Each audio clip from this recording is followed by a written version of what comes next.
Hey everybody.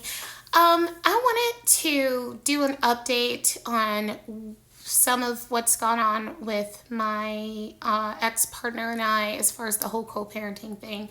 Just to say that as of right now, we are getting along. No, there's not a reconciliation on the horizon, but we are getting along with each other and trying to do what's best for our daughter. This person is providing some support now, which, okay, because that is important. You can't just take care of a child on love alone. My daughter was being cared for financially, but not by her dad for a while. And we have since worked that out. This is not me trying to be shady towards him or anything like that. It's just, being honest about my parental journey with him, my co-parenting journey. I tried to talk about this in previous videos that I've recorded, and I would end up getting emotional, or the videos would run long or whatever, where I was talking about like what things have been like for me. The beginning of November, which we're on the last day of November, is November 30th. When I'm shooting this, the beginning of November, it was on, okay. He and I had a pretty nasty fight on October 31st, Halloween. We had actually hung out socially at the house at my home, because our daughter was sick. So like the plan was to take her trick-or-treating, but she was ill. And I'd been the one caring for her since she'd been ill, which at that point started, I want to say on the 29th, in fact. We had just had her birthday party, her birthday party, and then her actual birthday, which were not the same days earlier, and she had become ill. Anyway, he was talking to someone, as I've reported in previous videos, and this is one of those things where I just don't have enough time to get into like my feelings about stuff or whatever. But he had confessed something that he had lied to me about during the beginning part of the breakup. And I had went off like a lid, okay, on a boiling pot. Like I went, whew, I was just so upset, and I'm just like, it was very triggering because of our history of the dishonesty stuff on that person's part towards me. So, again, I'm trying to like answer everything in a PC way. Right now we're getting along. He says he doesn't watch my videos. Let's hope that's true. Anyway, but still I want to try to be respectful at this time because things are going well. So, I was just going to say though that, it caused me to get really upset, and I was like dismissing him, saying like, have a nice life and blah, blah, blah, in my anger. And I thought about it, and I'm like, he's going to probably show these messages to people and try to paint me out to be a shitty person. You know what I mean? So I was like, okay, let me clean this up. So even though it's still upset and in my feelings, I said, hey, give me a couple of weeks to cool down. He reached out to me before the couple of weeks was over. Before the week was over, he reached out to me, and, he offered a gift for me. And I was like, oh, that's sweet. And so, but I also, I want to note, I also thought to myself, why are you giving me something? It was a gift card that he was offering me because he said that he had felt bad. And so I'm thinking, well, why are you doing that for me? But at that point, he had offered little to no support for our child. And so I'm like, you know what I mean? Like, wouldn't it make more sense to offer something for our kid?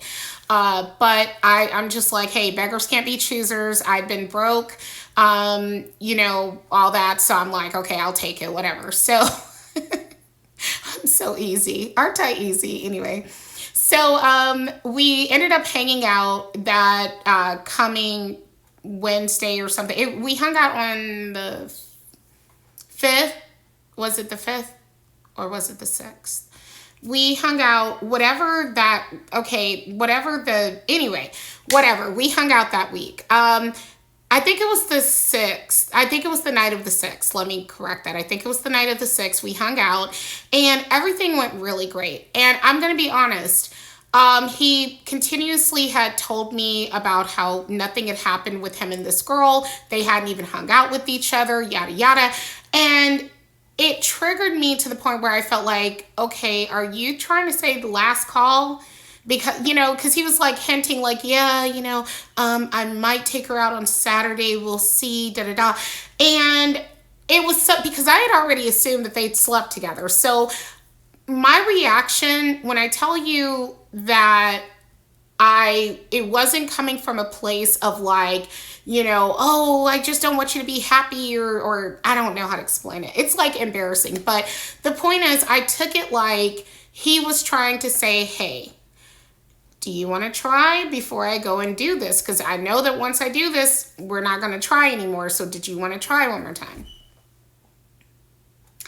Y'all, I got what's called hoovered, okay?